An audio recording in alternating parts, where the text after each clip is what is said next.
Welcome to the Mad in America podcast, your source for science, psychiatry, and social justice. I'm Richard Sears, here today with Dr. Helena Hanson. Dr. Hanson is professor and chair of the research theme in translational social science and health equity, as well as associate director for the Center for Social Medicine at UCLA. She's a psychiatrist and anthropologist and has researched how race, class, gender, and the like affect psychiatric diagnosis. Welcome, Dr. Hanson, and thank you for making time to talk with us today. Thank you. Great to be here. So we're just going to jump right in here. I was wondering first if you could just tell us a bit about what brought you to your work. How did you end up interested in psychiatry and anthropology? And specifically, how did you end up kind of looking at this question of intersectionality and psychiatric diagnosis? Wow. Okay, I'll try to give you the short version. And since I'm speaking to a contributor to Mad in America, I'll start off by saying that it's probably because I was mad, as in angry. Right. My childhood was profoundly shaped by the mental health, quote unquote, system in California. And the fact that, I grew up in the 70s in Oakland and Berkeley, California, just in the moment of deinstitutionalization in California. So a couple of things were happening. That is that the mental hospitals were being closed with a very, good kind of verbalized motive of getting people out into community and not confined in mental hospitals. But there was nothing on the other end, right? No community services, no supports. And so, I remember basically on my way to school and back, a lot of people sleeping on the streets, and just having kind of find my way in through a maze of people who clearly had just been totally abandoned. But then, the other part of that story is mass incarceration was starting, and a lot of people who otherwise might have been in the mental health care system were in the carceral system. And it got personal in that at least two of my uncles and probably three of my uncles got caught up in its sweep. Actually, to be precise, three of my uncles got caught up in its sweep. I grew up largely in the home of my grandparents. My mother was a single mother raising me in Oakland. And my grandparents had a cycle of my uncles in and out as they lost their own independent housing and had to move home. And they struggled with drugs. They struggled with what we might have called a psychiatric crisis, if I was in a psychiatric department, but, they struggled in many different ways. And they were often brought home by the police and they went in and out of jail. One of them ended up dying in a mental hospital. He got one of the few remaining beds when it comes to mental hospitalization in California, but probably was over-medicated with antipsychotics that ended up stopping his heart. And two of my uncles, were arrested on drug charges, probably were using drugs because of the mental distress that they were going through. It was a really hard time to be a Black man in Oakland and Berkeley, and they've both been involved in civil rights movement and had experienced a lot of repression and oppression. And so I think part of their coping with that was drug use and also that, I'm sure they had depression. They had things that, we could label with psychiatric diagnoses, basically distress. And, they ended up in the jail and prison system with those struggles. Because this was, when the war on drugs had been launched and a lot of police surveillance, a lot of arrests. So this is what I grew up with. I grew up in a home where, my grandparents, my mother and I were always in fear that we would come home to a police car. There's a lot of anxiety, a lot of emotional distress. When I got into medical school, it was on the heels of my own participation in AIDS activism. So I came of age, graduated college in the early 90s, just as AIDS activism was really peaking. And I think the things that inspired me about AIDS activism was the grassroots nature of it, the very creative way that people directly affected by HIV were in the front lines and had gotten a lot of successes, making changes in public policy and medical practice and about, what research got funded, what kinds of clinical care got funded. So I was really inspired by that. And I think it was because I'd seen the other end of that. I'd seen how horrible it can be to have no voice in the mental health care system, no voice in drug policy. So I was very inspired by AIDS activism, decided to try to make change from within medicine, because I had majored in biology and it just kind of seemed like a natural step that I could get into medicine. I could study medicine, but I wanted to do it with another kind of political consciousness that was deliberate from the beginning. And that's why I combined it with anthropology. I found that anthropology was a kind of countercultural way of looking at medical practice, questions a lot of the assumptions that psychiatrists and others brought to their work. So that's how I ended up pursuing that and trying to study race, pharma industries from a critical perspective. Wow. So like a really personal journey kind of brought you to this for sure. Want to talk a little bit about how intersectionality, how race, class, gender, those kinds of things can affect psychiatric diagnosis. How does that show up? Let's see. I'll try to answer it from two different angles. One angle is, I think, a little bit more intuitive. So I was a psychiatry resident at NYU, starting in the mid 2000s. I think I started in 2005. And one of the things about NYU, New York University's psychiatric training is that we trained in a few different hospitals. One of the hospitals we trained in was Bellevue Hospital, which was New York City's largest public hospital. And it takes people from all over the city and probably all over the world, in that it has been historically known for its psychiatric care. And so but the people that we get are poor, Medicaid, uninsured. So we would get people from the homeless shelters. We would get people from low income South Bronx, Harlem. We get people flying in from countries that they're migrating from, looking for mental health care. So we got people from all over. And then just 3 blocks up the street, we also had to train in New York University Langone Hospital, which is a very high-end hospital. It accepts private insurance. On the psychiatric unit, a lot of the patients that we saw were sons and daughters of psychiatrists, doctors, lawyers, celebrities. That was the kind of clientele.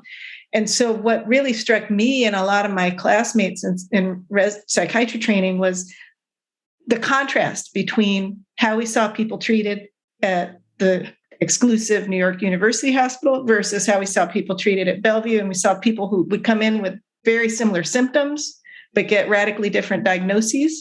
And the reason for that radical difference was really the life circumstance and the goals of care, quote unquote. So for example, somebody comes into Bellevue with mood symptoms, with hallucinations, let's say. They're coming from the homeless shelter, or they're unemployed and uninsured. We would really steer them towards a schizophrenia diagnosis. And at Bellevue, because it's so understaffed, a lot of times what we'd use to treat that schizophrenia that was diagnosed would be highly sedating antipsychotics like Zyprexa. And the purpose was to keep people quiet, because we're dealing with an overcrowded ward and understaffed ward. Then, and of course, Zyprexa comes, those sorts of, there's a whole laundry list of sedating antipsychotics. One of the common side effects is diabetes, weight gain, associated heart disease, comes with some serious side effects. But we used it because it was so much easier for people to get Social Security if they had a schizophrenia diagnosis. Because one of the things we were trying to do was get them, it was well-intentioned, okay? In many cases, it was part of it, of course, was race and classism, because many of us were worried for our safety, okay? And confronted with a ward full of, say, Black men, the majority, I don't feel this way. I grew up with Black male uncles, and, I don't have the same, I think, reaction to Black men. But some of my classmates grew up in neighborhoods where they did not encounter Black men as friends or as colleagues, and they saw them on TV as very violent individuals. And so this was, of course, part of the logic. We want to keep these large Black men quiet. But some of it was ill-intentioned. We want Social Security benefits because otherwise they don't have anything to survive on once we discharge them, right? And maybe they can qualify for what tiny little amount of supportive housing there might be out there in New York, which there's almost none. There are huge waiting lists for that. Contrast that with up at NYU Langone Hospital, where we are confronted with the son or daughter of a fellow psychiatrist who might have been in graduate school, and we're trying to get them back on track to have a professional career. You don't want to give somebody like that a schizophrenia diagnosis. That's not going to help them finish grad school or get a job. Bipolar disorder might be more appropriate. That's something that's thought of as somehow less severe, less threatening to a professional career. The medications we used were designed to keep them alert. Were designed to enable them to finish their studies or, succeed as a professional. This was the reasoning. And so it was a race and class reasoning that it's not just out of the blue. It's not like randomly doctors think, oh, I hate Black people, I love white people. No, it's that it's a part of an entire system in this country of race and class hierarchy, and medical care is just one little piece of that. Medical care is designed to keep people where they are in the hierarchy. So that's one version of the story. And then that I guess that system, that comment about race and class hierarchies in the US leads me to a second way of looking at it, because you were talking about intersectionality. So as an anthropologist, more recently, over the past decade, more recently, I've been studying pharma industries and how they think. And I've been studying what I've come to call racial capitalism. And what I've discovered through many interviews with people in different parts of the pharmaceutical industry, people who are doing the drug development, they're in a lab, people who are doing the marketing strategy for the company, people who are detailing prescribers, visiting doctors and basically advertising their products through promotional dinners and gifts and things like that. People who are prescribing and people who are consuming. What I've discovered is that there's a whole race and class logic to how the whole pharmaceutical industry is set up. And it's very, very entrenched in psychotropic medications like antipsychotics, antidepressants, because these are considered quote unquote lifestyle drugs. There's no explicit biomarker. You can't do a test on somebody, a blood test, to decide if they should get an antidepressant or an antipsychotic. So it's kind of an expandable category who you can designate as somebody who should get these medications, which means that it has been a goldmine for pharmaceutical industries, right? Especially since the era of Prozac in the 80s.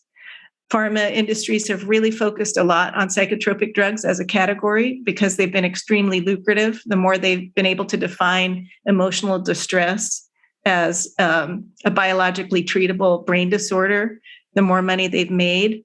But race and class logics are integral to that. So, for example, we have a system in our country of race and class apartheid in who has access to what kinds of medical care. It's very clear. So we have a public and uninsured track, and then we have a privately insured track. And the pharma industries have been extremely deliberate about which drugs they are developing and marketing for which market. It's very clear that there are at least two and probably more markets that divide along these lines. And psychotropic drugs are, right in the center of that. So I already mentioned the sedating, highly sedating antipsychotics that were used at Bellevue Hospital when I was training. Well, it's absolute. The pharma industry is very privy. They're very savvy about this stuff, and they do in ways implicit and kind of secretive as well as explicit. They market drugs according to the race and class strata segment of the market. And so you're going to see a lot more detailing around those heavily sedating antipsychotics in hospitals like Bellevue. You're going to see drugs like Abilify that are considered to be weight neutral and not having all those side effects. Those being marketed to a white clientele in private hospitals. I'll give you another example. So ADHD is a diagnosis that has been controversial because it's a category that's radically expanded over the past few decades, and a lot of it thanks to pharmaceutical industry marketing. In the US, we prescribe 10 times as much medication for ADHD than in many European countries that outlaw the kind of marketing and promotions that we have here. And so what you see with ADHD, which is very interesting, stimulants have been shown to improve academic performance in children, whether or not they meet criteria for ADHD diagnosis. So what you see is that, there's a market segment for ADHD medication stimulants in particular among more affluent, largely white children. And on the other hand, children that would meet criteria for ADHD who are poor, largely Black and brown, overwhelmingly get prescribed off-label use sedating antipsychotics. Why? Because they come to medical attention because their teachers feel that they need to be behaviorally controlled in the classroom. And there's been a very deliberate marketing strategy underlying that as well. So teachers in public schools are subject to and their parents are subject to a certain kind of marketing around medications, and then more affluent parents are subject to another kind of marketing around stimulants that improve educational outcomes. So what I've discovered is, as you were mentioning intersectionality and things like race and class, this stuff is absolutely baked in to our pharmaceutical industries and our mental health system. Wow. Yeah, we write a good bit about the pharmaceutical industry at Mad in America, and every few times I write about it, I think, I won't find anything out about it today that will shock me or offend me a lot. And I always do. Like, I had no idea they were marketing specifically, based on race and class to different hospitals. That's wild stuff. But it makes sense. That's the way our country works, right? Right. I shouldn't be shocked by it anymore. Like I said, we do this work at Mad in America quite a bit, but I still somehow always am. Like, there's always a way to get under the low bar that I have set in my mind. And I do think also that the fact that quote unquote mental illness is so politically marginalized makes it easier even still for pharmaceutical industries to take advantage. Right. And for healthcare systems to be negligent about the implications of this stuff. It really is a lot of voiceless people there, I think. So you've definitely already touched on the answer to this next question, but I still want to ask it explicitly. So are there certain groups that are more at risk of misdiagnosis and more specifically mistreatment in psychiatry than others? So yes, I think I've given the background of what I've learned about mental health and pharma industries and how they segregate people by class and race. Then there's the element of, if you really want to get deeply into it, I think that mental health care systems, and I put system in quotes because we know it's, I guess it's a system, but it's not a system to promote mental health. They're a reflection of the political disempowerment or empowerment of the group involved. And so what my uncles experienced is just a reflection of where they stood in society, where they stood in the political economic hierarchy of society. And so I think that mental health care is kind of like an index of where people are, which groups belong where in the power hierarchy. I'm not going to say that wealthy people necessarily in this country have good mental health care either. I think we're in a system that is crazy making for everyone. And there's an interesting study that came out almost a decade ago now called The Spirit Level. So I don't know if you've run across it, but it's by social epidemiologists Richard Wilkinson and Kate Pickett. They compare industrialized nations by health outcomes against measures of social inequality. And what they find is that the more socially unequal the country, the worse the health outcomes. What that means is the worse the distribution of wealth and resources. Like if you're talking about a country, and the US always comes out on the top of most unequal of all the industrialized countries. We have the worst distribution of income, for example. And we also always come out the worst in measures of mental health and also physical health. So I just want to flag that as that kind of the kind of really severe inequalities that we have in this country actually make everyone crazy. Let's just put it that way. Give us all bad outcomes, physical and mental health. And we could get into the explanations for why, but it's a very reliable finding. So it's kind of a linear relationship. Those countries, industrialized countries that have the best distribution of wealth, some examples include Germany, Japan, they have the best health outcomes, mental health and physical health outcomes. Now, here's a really interesting thing that they found in the spirit level. The wealthiest people, if you compare only the wealthiest people across all of these 17 industrialized nations, the wealthiest quartile, the upper quarter of the population in terms of income, in the most unequal countries, let's take the US, have worse life expectancies and worse mental health outcomes than the wealthiest people in more equal countries. And so the soundbite from the study was that inequalities are bad even for the rich. It's a really interesting thing to think about. And, we could debate the reasons for that. The authors had some explanations involving the fact that in a country like the US, the inequalities are reflective of the fact that we don't have public health oriented laws that protect everybody. So we don't have, good gun laws. We don't have good air quality laws. We don't have just things that affect everybody regardless of their income. They also talked about the stress of trying to stay on top if you're a rich person in a country where the consequences of not being on top are so dire, so that's a lot of pressure. Yeah. So there are many different possible explanations for it, but I just find it really interesting to think about. Right. And if there are like certain groups that are kind of more at risk of mistreatment than others. Definitely, it's well documented that poor people, Black and brown people get worse treatment in terms of they don't get treatment that follows professional society guidelines.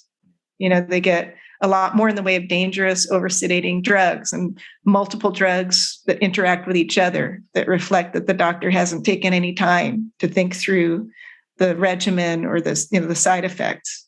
They get restrained a lot more often. So, I was describing the wards at Bellevue that were totally overcrowded and understaffed, and you had frightened nurses and frightened floor attendants that were very quick to put people in restraints, 4-point restraints, or to put them in a seclusion room. Whereas in a better funded ward, like up the street at NYU Hospital, you had staff trying to talk people down if they were having an emotional outburst and build relationships, use soothing music, calming rituals, instead of putting them in 4-point restraints. So you definitely do see those kinds of differences.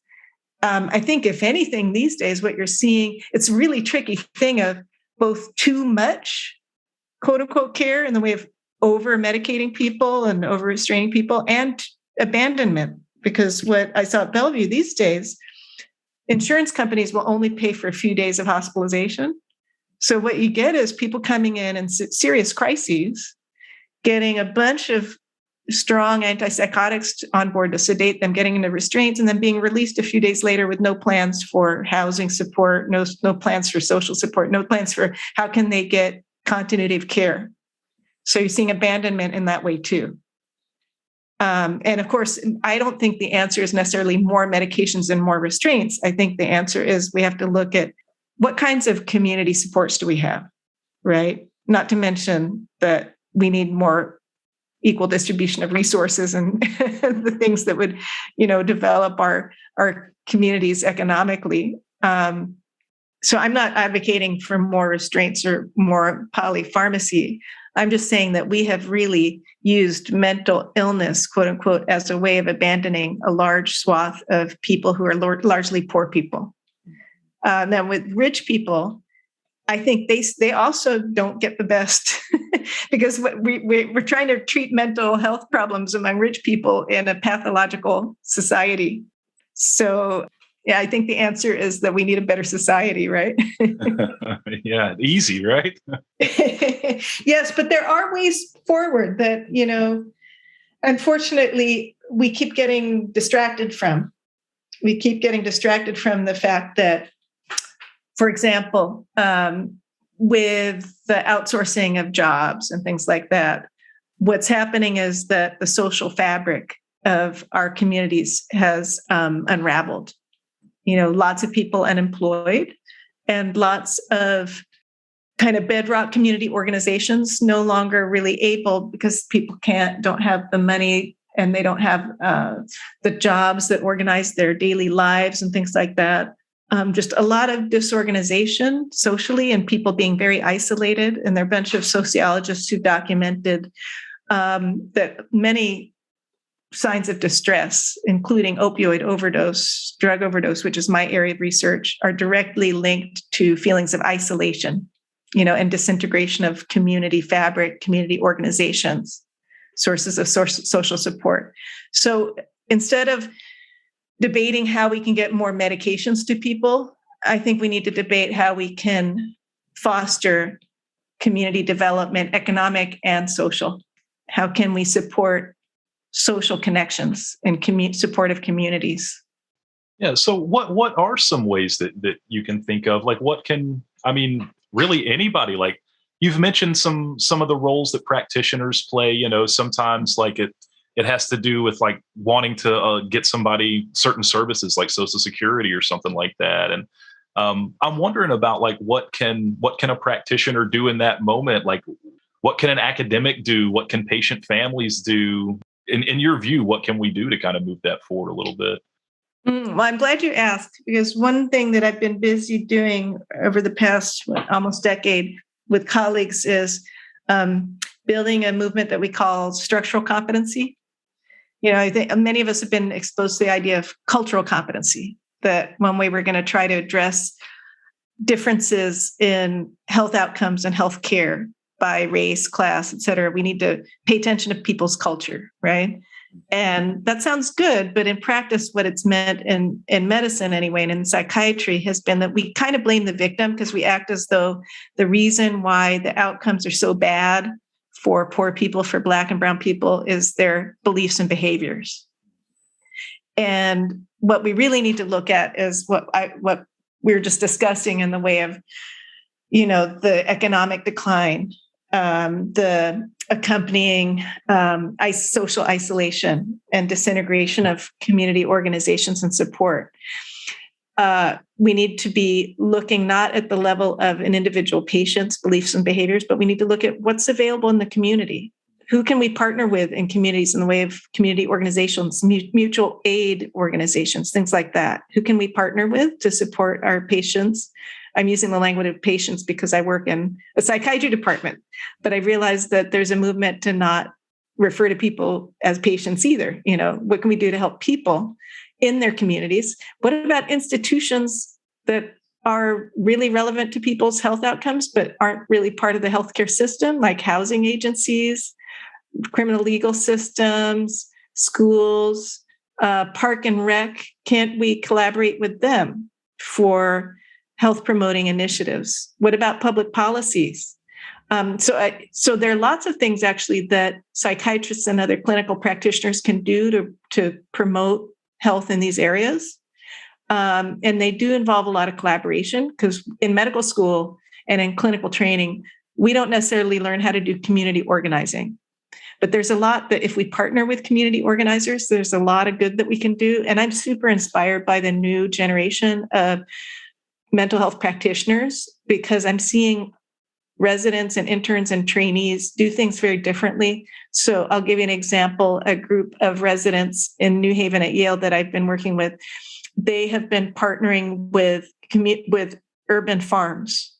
They've been partnering with organizations that assist undocumented migrants. They've been partnering with mutual aid organizations, including theater and arts organizations that have in them people with lived experience of serious mental health distress. And so they're doing a lot. They're also working with policymakers. They hosted a series of conferences called Rebellious Psychiatry, where they invited policymakers and started to think about how can mental health practitioners partner with people with lived experience to get better public policies in place. So they managed to get some laws regarding affordable housing and supportive housing in Connecticut passed. And so I look to things like that as inspiration for how we can do our business differently. We need to address the root of the problem. The root of the problem is not the beliefs and behaviors of individual patients. The root of the problem is we have this pathogenic society with seriously oppressive public policies often. The fact that we don't allow for affordable housing has really torn up the country. Economic policies that have left people with such an insecure employment and no benefits have left people, really stranded and hurting. But we have one thing that we have that's really great in this country is a history and a legacy of grassroots organizing and mutual aid.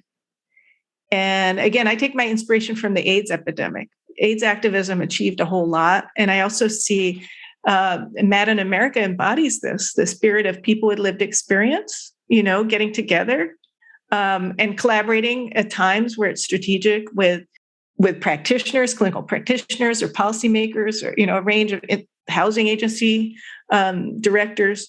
There's so much that mutual aid and grassroots organizing can accomplish. And so that's where I see the future. Like if we're going to, speaking as a psychiatrist, if we're really going to make a difference in mental health, that's what we have to be doing. We have to be working with people with lived experience, mutual aid organizations, community organizers, as well as policymakers and people who run agencies that in sectors that are really so relevant to health outcomes like housing. So yeah, a lot of moving parts there, but definitely some stuff we can do, I think. Yeah, and Mad in America is no small part of it. Yeah, I appreciate that. There's a lot of work I've done that I'm, as an academic, I'm sure you can relate that I'm not terribly proud of, but I do really enjoy this work. Yeah. So I'm wondering if you can talk to us a little bit about what patients or service users in particular can do to kind of maybe insulate themselves or protect themselves or, just stay a little further away from this stuff. Is there anything they can do to help themselves? Oh, yeah. So I mentioned mutual aid, and I'm aware of, a few different organizations that are now national in scope. One of them is Icarus Project, which you've probably written about or your colleagues have in Mad in America. But there are organizations that are founded and run by people with lived experience. And I'll just take as an example Icarus Project because I am familiar with it and have been lucky enough to be taught by some of its founders and leaders.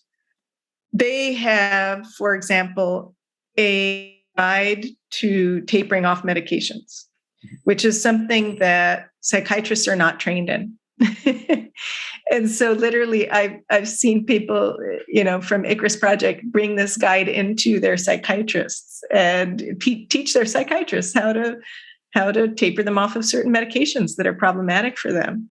And there's just a lot that mutual aid organizations can do to help people understand the problems that they're having with the mental health system in a different way and understand their rights and how to push back.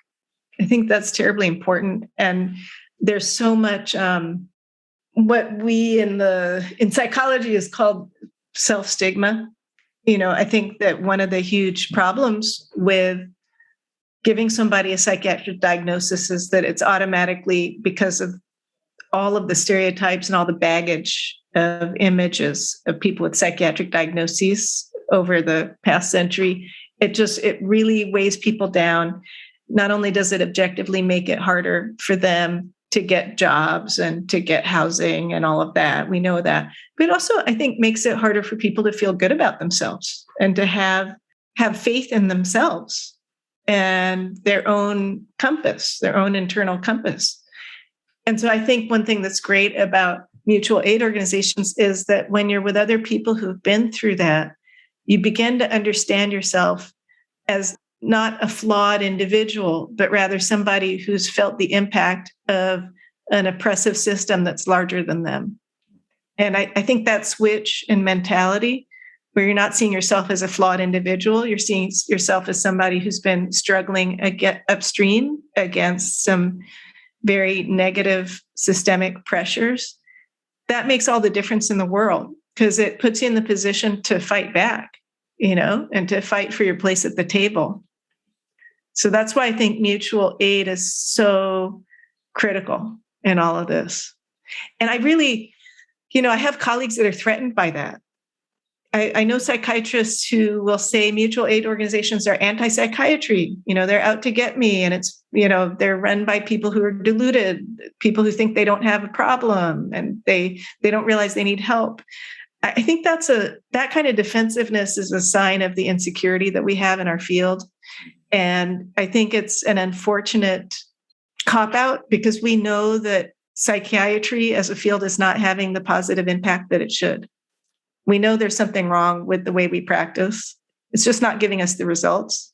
But rather than beginning to ask what's wrong with the way we practice and consult people who actually have lived experience, we get defensive about it, and we get threatened.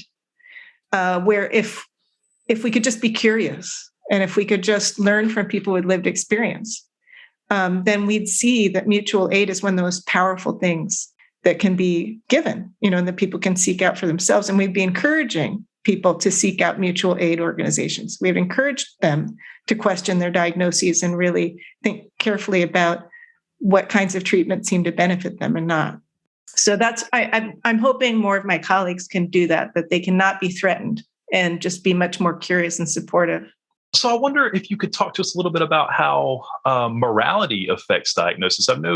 I believe you've written about this a little bit in respect to the opioid epidemic and addiction in general. So there's a whole field of scholarship in anthropology that is around morality and morality as a cultural system. So I think what I've already been talking about, though, the ways that psychiatric diagnoses can be weaponized against people and can take away their legitimacy as moral actors, it has something to do with that. And so I think one of our most important jobs, if we're going to advocate for a better approach to mental distress, is to help provide the conditions for people to get their moral agency back. That's really what I was talking about with regard to trusting one's own compass. Yeah. One of the first things a mainstream psychiatrist of the kind who might get defensive about mutual aid, one of the first things they might do is question the judgment of the person who's coming in distress. There's we use the term insight, right? Yeah. And we monitor if somebody's hospitalized day by day. We have to document in the patient chart how much insight do they have about their mental illness. And when somebody accepts our terms of their mental illness, then they have insight. And that's what we reward. As they're a good patient, we can discharge them. We can do this, we can do that. They're more trustworthy. And I think it's a reflection of the power inequalities involved, for sure, and the ways that we've misused psychiatric care as a way of enforcing power hierarchies. But I think therapeutically, it's the exact wrong approach. What we want to do is help people to trust themselves, because that's a part of the crisis that they may be having. And often they're trying to express a critical truth. I think that the stereotype that the media and the general public have, that if somebody is psychotic, that means that they're just having wildly crazy and unpredictable associations in their head that aren't at all rooted in reality. I think that's totally wrong. If you spend enough time with people who have a psychotic episode, you realize that there is a coherence to the story they're telling. There's some truth there. And if you spend enough time with them, and if they spend enough time with themselves, they can get to that. And it often has to do with a trauma. It often has to do with a really horrifying experience they've had that they weren't able to resolve in another way other than going to the kind of symbolic realm of a psychosis. But there's a truth there. And so I think the first thing to do is to acknowledge that truth and the coherence to somebody's story. Yeah, it's actually something I've said to my students quite a few times about that is like a lot of times when we look at somebody that we would describe as kind of experiencing psychosis, right? They're having a psychotic break or whatever language we want to use around it. A lot of those delusions seem to be, again, maybe related to something more personal, but also like a lot of times the delusions that they have, they're kind of correct with the big picture, but wrong about the details. So, about like a really common one, there's some group or some entity or some aliens that kind of want to know what I'm thinking and they're trying to figure me out. I mean, there are these groups that want to know what you're thinking and are trying to figure you out, right? Because all of our cell phones are monitored. Exactly. Right? All of our computers. So, yeah, I mean, the overarching thing that they're saying is absolutely correct. It's just the details are a little fuzzy. And I mean, the details are a little fuzzy on things for a lot of us, I guess. I totally agree with you. So can you talk a little bit about what you've called context-free neuroscience and the place of race, specifically in the opioid epidemic? Oh, okay. So that's bringing yet another element into the same story, right? Which is that neuroscience, the field of neuroscience that is so idolized and coveted by psychiatrists. Psychiatrists would really love to see mental health treatment become applied neuroscience. Like they just want to boil everything down to the brain because that would give the field of psychiatry a lot more prestige. It'd give it a veneer of scientific control and predictability. A lot of my colleagues think it would get rid of the stigma of psychiatric diagnoses, which is a complete, now that is a delusion. That is a delusion because when my sociology colleagues actually research this, they find that people who believe in the brain disease model actually stigmatize people with psychiatric diagnoses more because they think, oh, it's biological. It's something that is hereditary that can't be changed. I wouldn't want my son or daughter marrying anybody with that diagnosis, right? I don't want to move in next to them. So it's a fallacy, but many of my colleagues think if we could just boil it down to the brain, it'll destigmatize mental illness because it'll hold people blameless. I think that it actually could not only, it doesn't necessarily hold them blameless, but it does take away their moral agency. It just it consigns people to a category where you just can't expect them to participate in their own decision making and so forth. So anyway, in psychiatry these days, we're really beholden to this idea that neuroscience is going to produce magic bullet solutions on the molecular level and that we can identify everything in the brain. It also, this ideology ends up reinforcing the same class, race, hierarchies that we were just discussing. On the one hand, it presents itself as neutral, right? Because you're talking about a brain. It doesn't matter where somebody lives. It doesn't matter the color of their skin, what their job is. It's just the brain. It shouldn't matter where they live, what they do, who they are. And you see this universalism, this kind of molecular universalism expressed in the kinds of images that are put onto psychiatric journals these days. You'll just see like an image of a brain scan, right? That's kind of the image of contemporary psychiatric research. It's just the brain, and it doesn't matter who this person is. Mm-hmm. But what that ends up doing is completely distracting us as psychiatrists and policymakers, consumers, everybody else from all of what we call the social determinants of health, right? We end up not asking, why is it that certain groups suffer so much more than others? Why are certain groups so much more likely to get certain diagnoses? Why are they so much more likely to die prematurely with this diagnosis, right? So it erases neighborhood conditions. It erases policies, public policies. It erases race and class. It gets us not asking, what about housing policy? How's that related to the elevated mortality among people who have psychiatric diagnoses? It erases, what about drug war policies? What has that done to this category of people? So that's what I mean by context-free neuroscience. I think that ideology, that kind of worship of the brain and molecular solutions, it's worsened a lot of our mental health problems because it's detracted any kind of attention or investment in the social determinants.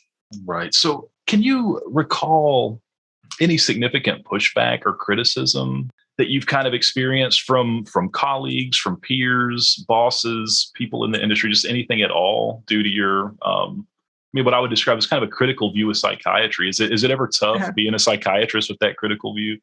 Thank you for that question. Somehow I feel very lucky because maybe even being an anthropologist has insulated me. On the one hand, what I'll tell you has not happened is I have not gotten a ton of NIH money. Right. I don't have the National Institute of Mental Health running after me trying to give me grants. Yeah. Or National Institute on Drug Abuse.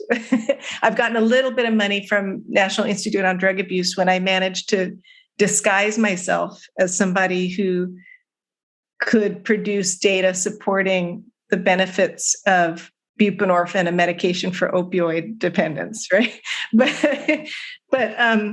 But that I haven't had. I haven't had a lot of NIH funding, and I certainly don't get asked to serve as, like division chief or chair or anything, like of a traditional psychiatric service. Okay, but that's fine.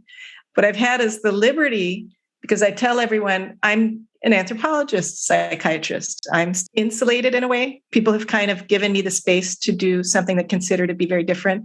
And then there are these rare pockets where everybody's running to me for help in addressing a crisis. I'll give you an example that me and colleagues like me that are typically pretty marginalized within psychiatry. So, over the past year or year and a half of huge inequalities in COVID deaths by race, for example, and huge upticks in overdose deaths, particularly among Black and brown people, but also among poor white people. There's all of this emphasis right now on racism and health, inequalities in health. So psychiatry departments across the country are scrambling to show that they're attending to these issues. And the American Psychiatric Association is scrambling to show that they're attending to these issues. So all of a sudden I'm being invited to serve on this panel on racism and mental health and that task force, so this year has been a really kind of interesting experiment, and I think groups like Black Lives Matter have had a lot to do with that. And I bet that groups that are organized around mutual aid when it comes to emotional and mental distress, they would have the same impact when you organize and you ratchet things up to a certain level of attention. Then you can get institutional response. I think that my fear is, of course, that this is just for show, and that it's temporary, and that as soon as the cameras are gone and the media is gone, we're going to go back to the same old, same old. So that's where colleagues and I are trying to figure out how can we keep the pressure on around social determinants of mental health, structural racism and mental health. How can we make sure that this continues and that it builds? I don't have the answer to that, but I think it has something to do with organizing and efforts like Mad in America to push back against the status quo. I'm wondering if you can tell us about something in your research that you've learned that most of us probably don't know, but we could benefit from knowing. I have a feeling like a lot of the stuff that you've looked at in particular, maybe you have discovered a lot of things that the rest of us don't know. But if you had to boil it down to one, anything that comes to mind? Ooh, well, I kind of have the feeling that none of what I have just been describing is actually brand new. Like some of the details might not be known. So the way that pharmaceutical industries segment markets and things, average person might not know the details of how that's done. But I don't know if I have anything that is so really new for critical thinkers, and I think Mad in America is definitely made up of critical thinkers. So I guess, here's one thing I want to put out there. It's not going to be new at all, but it is new to my psychiatric colleagues. Yeah. I think that there's therapeutic value to critical thinking. I think that actually critical thinking, just the habit of reading things against the grain and understanding systemic nature of inequalities, that helps people who are on the receiving end of those inequalities. And there are a bunch of different people who've systematized this kind of thinking. I'm thinking about Paulo Freire, the Brazilian educator who wrote about critical consciousness. He was writing about the education system and the way that it kind of brainwashes poor people into blaming themselves for their own problems. But the same could be said about people with psychiatric diagnoses, right? You could just transfer this idea of critical consciousness from the school system to the mental health system. I think that we should be thinking very explicitly about critical consciousness of the kind that Mad in America is supporting as something that's therapeutically beneficial to people's mental health, because it helps them to, again, back to moral agency, it helps them to see themselves not only as recipients of systemic oppression, but as people who can push back against that. If you understand where you are within a system, then you can start thinking about how can I act within that system in my own interests. So that's not surprising, but it's something that's sometimes surprising to my more mainstream psychiatric colleagues. I can imagine. Well, all right. That's all the questions I've got for you today. Thank you so much for talking with us and making time for the interview. I really appreciate it. Thank you. You've made this so much fun. And I so appreciate your work. My goodness, it's just taken us so far. Thank you so much. Thank you for listening to the Mad in America podcast. Visit madinamerica.com for more news, views, and updates.